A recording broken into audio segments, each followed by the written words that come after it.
The wagon creaked to a halt before the ranch gates, dust rising in slow spirals that caught the late afternoon sun. She sat stiff on the bench, her hands clutching her bundle of clothes, heart pounding in her throat. At 18, she had been given away, traded like a fragile possession for the promise of security her family could no longer afford. Still a virgin, untested by love or even much kindness, she had been told her new life would begin here, with a man nearly twice her age, a widowed rancher who bore the weight of 3 motherless children. He came out from the barn, tall, broad-shouldered, his face weathered by years of wind and sorrow. He did not look at her with hunger as she had feared, nor with pity, but with a quiet, measured gaze that unsettled her more than cruelty would have. The children peeked from behind the porch posts, 3 pairs of eyes wide with curiosity and doubt. The eldest, a boy of about 12, crossed his arms with a guarded defiance. The little girls clutched each other's hands, their braids swinging as they shifted nervously. She swallowed, slid from the wagon, and stood on shaky feet. No one came forward to greet her. The silence pressed heavy until the rancher spoke, his voice deep but even. "You'll need rest after the ride. Supper's near ready." It was neither welcome nor rejection, but something in between, a cautious truce. The first days were the hardest. The children watched her every move, testing her patience, daring her to fail. The boy refused her attempts at kindness, muttering that no one could replace his mama. The little girls cried at night, their sobs seeping through the thin walls of the house. She herself cried into her pillow, silent tears wetting the coarse fabric as she wondered what kind of life she had stepped into. The rancher, meanwhile, kept to his work. He was up before dawn, in the saddle or in the fields until dusk, his presence in the house quiet, deliberate, always shadowed by grief. Yet little by little, something began to shift. She rose early, too, not out of duty but determination. She baked bread, even when her first loaves were hard as stone. She mended torn shirts, her fingers pricked raw until the stitches grew neat. She listened to the girls' stories, brushed their hair by lamplight, and told them tales her own mother had once whispered to her.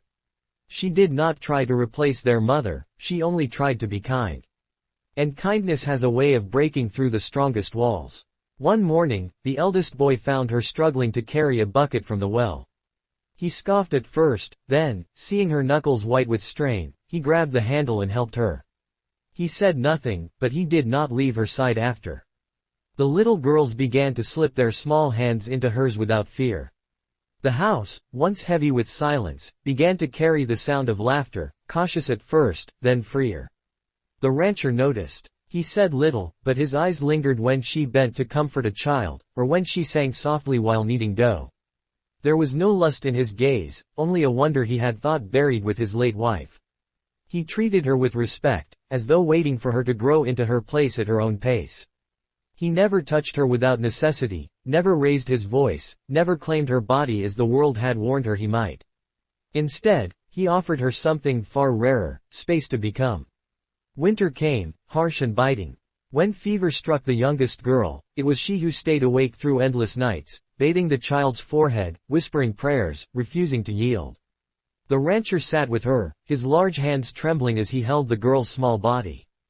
In those long hours, something unspoken passed between them, an understanding deeper than words. They were no longer strangers bound by duty, they were bound by love, fierce and quiet. When spring returned, the land blooming green again, the ranch no longer felt like a place of exile but of belonging. The children called her, Ma, without being asked. The boy, once cold and defiant, brought her wildflowers he had picked by the creek. And one evening, as the sun bled gold across the horizon, the rancher took her hand, not with the entitlement of ownership, but with the reverence of a man humbled by grace.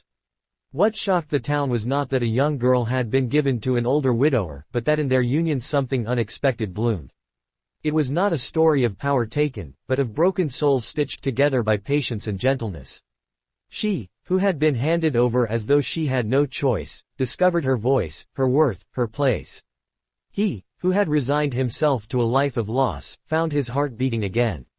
And in that quiet ranch house, surrounded by 3 children who learned to smile once more, love grew, not the kind that blazes bright and burns out, but the kind that roots deep and endures. The days on the ranch lengthened as spring gave way to summer, and with each passing week, she felt the land itself settling into her bones. What had once been unfamiliar, the creak of the barn doors, the clatter of hooves on the packed earth, the mournful cry of coyotes at night, became the sounds of home. She found herself moving with the rhythm of the place, her steps in time with the children's laughter and the steady presence of the rancher. Still, she could not ignore the whispers of the town when they ventured in for supplies. Women tilted their heads and whispered behind gloved hands. Men's eyes lingered on her too long, sometimes with curiosity, sometimes with mockery. She felt their judgment heavy on her skin, the suggestion that she was too young, too fragile, too unprepared for the life she had been thrown into. But it was not the gossip that hurt her most, it was the way some of the women looked at her with pity, as though she had been thrown to wolves. She lowered her eyes, took her parcels, and returned to the wagon, her silence a shield. The rancher noticed her discomfort, though he said little. On one such trip, when the whispers grew especially loud, he paused before lifting the sacks of flour into the wagon. His hand rested briefly on her shoulder, strong and steady. "Let them talk," he said in a low voice. "They don't know what we have out here. And it's none of their business." Those words stayed with her.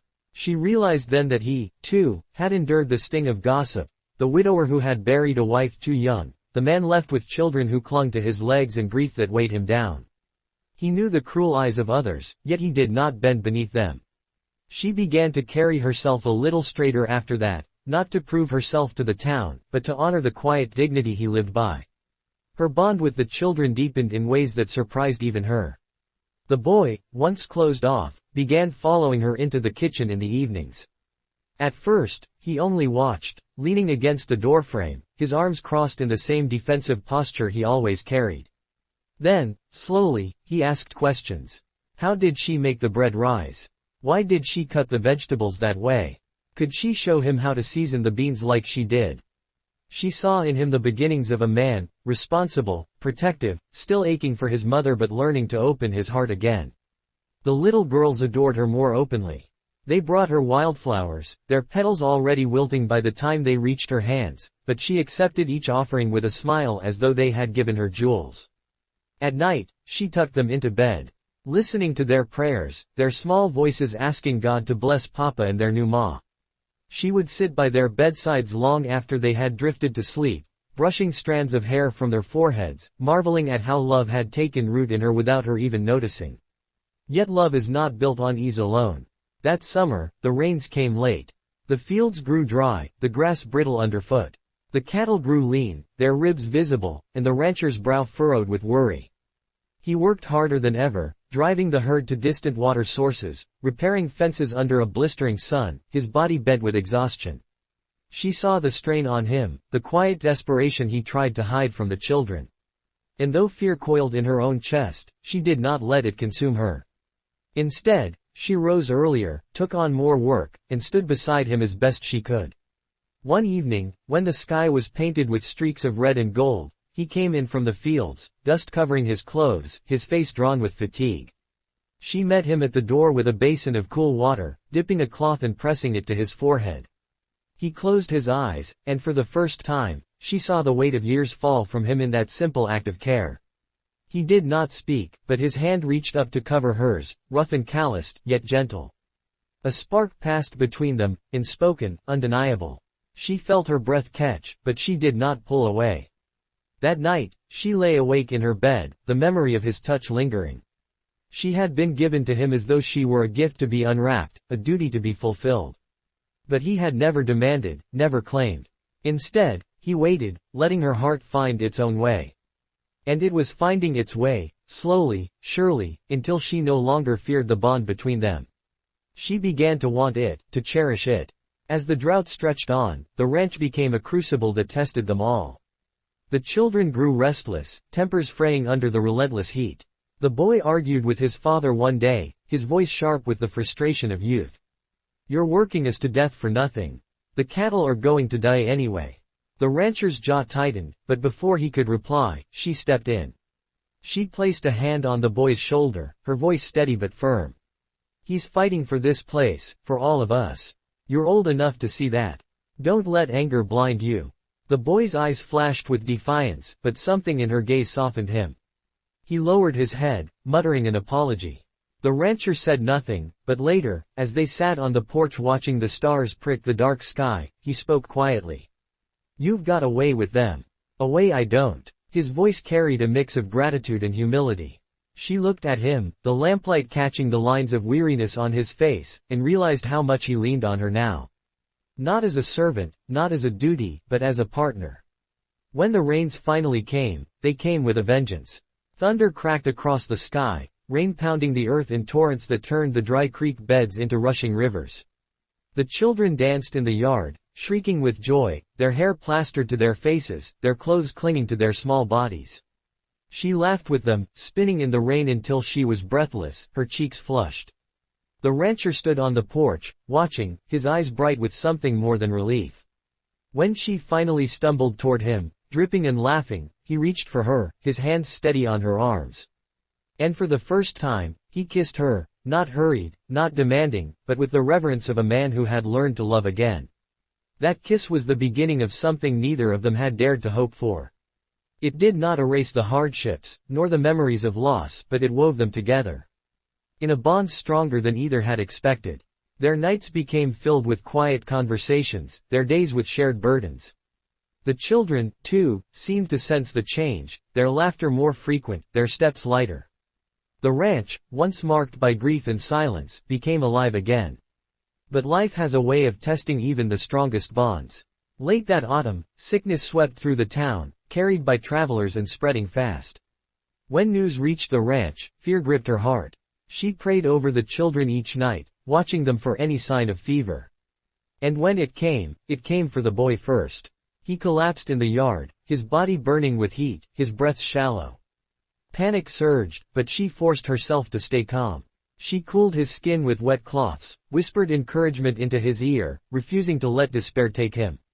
The rancher was a wreck, pacing the floor, his hands clenched into fists. "I can't lose him," he muttered over and over, as though the words themselves could hold death at bay. She reached for him, gripping his arm with a strength she didn't know she possessed. "We won't lose him, not while there's breath in his body." For days they fought the fever together, neither sleeping, their hands and hearts bound in a desperate vigil. And when at last the boy's fever broke, when his chest rose with steady breaths and his eyes fluttered open, tears spilled down her cheeks unchecked. She looked at the rancher, and in his eyes she saw the same mixture of exhaustion, relief, and overwhelming love. In that moment, they knew they had weathered more than sickness, they had proven that together they could face whatever storm came. Winter followed, harsh and unrelenting. Snow piled against the windows, the wind howled across the plains, but inside the house there was warmth. Nights were spent by the fire, the children huddled close as she read aloud from the worn Bible that had been her mother's. The rancher often sat beside her, his arm resting on the back of her chair, his presence steady, his eyes soft. It was during one such night, with the fire crackling and the children asleep upstairs, that he finally spoke the words that had long been building. "When they gave you to me, I didn't expect anything. I thought I was too old, too broken, to ever have more than duty left in me. But you've brought life back into this house. Into me." He took her hands in his eyes unwavering. "I don't just want you here because of the children. I want you because I love you." Tears filled her eyes, not from sorrow but from the overwhelming weight of those words. She had been given away, yes, but she had chosen to stay. And now, for the first time, she knew that she was not just surviving, she was loved, cherished, wanted in a way that no whispers or judgment could ever take away. Years slipped by on the ranch like the turning of seasons, each one carrying with it both hardship and blessing. What had begun as a transaction, an 18-year-old girl given into marriage she had not chosen, had transformed into something far richer, something that no one in town, not even her own family, had expected. The whispers that once followed her with every trip to market eventually lost their edge, fading into silence when people saw what she had become. She was no longer the timid girl who clutched her bundle of clothes on the wagon bench, her eyes downcast, her heart heavy with fear. She had become the heart of the ranch, the mother of 3 children who adored her, the wife of a man who cherished her more than his own breath. The children grew, as children always do, and she marveled at each stage of their lives. The boy who once bristled at her presence, who muttered bitterly that she could never replace his mama, became a young man strong of arm and steady of spirit. He worked alongside his father with a quiet pride, his eyes no longer shadowed by grief but bright with purpose. More than once she caught him glancing at her with a soft gratitude he could not put into words, but she understood. She had not tried to erase the memory of his mother, only to love him where the wound was deepest. In return, he had given her something just as priceless, the chance to be seen as more than the girl who had been given away. The two little girls blossomed into young women under her care. They learned to sew at her side, their fingers pricked with the same clumsy mistakes she had once made. They learned to cook, to read, to ride horses with their skirts flying in the wind. They leaned on her not only as a mother but as a confidant, whispering secrets to her in the quiet of the night. They asked her about love, about faith, about what it meant to grow into women. And though she often feared she did not have all the answers, she gave them the truth she had learned on her own journey, that love is not found in grand gestures or fleeting passions, but in the steady hand that pulls you up when you fall, in the patience that waits for your heart to be ready, in the quiet loyalty that endures storms without breaking. Her bond with the rancher himself deepened with each year. At first, their love had been tentative, blooming slowly in the spaces between grief and duty. But over time it grew into a fierce devotion that surprised them both. He never ceased to treat her with reverence, as though every day he was humbled anew by her choice to love him. And she never ceased to marvel at the gentleness hidden within his strength, at the way he carried both the burdens of the land and the weight of his family without complaint. Together they built a marriage not out of obligation, but out of shared trials and triumphs, out of forgiveness and laughter, out of the simple joy of facing each sunrise side by side. The ranch itself bore the mark of their union. Where once it had been a place shadowed by loss, it became a place of abundance. Crops thrived, cattle multiplied, and the land responded to the care they poured into it. Neighbors who had once gossiped began to seek their advice, admiring the way their family held together with such quiet strength. The town's whispers turned from ridicule to respect, though by then she no longer needed their approval. She had learned that true worth is not measured by the judgment of others, but by the love you cultivate in the hearts of those entrusted to you. Yet life is never without its storms.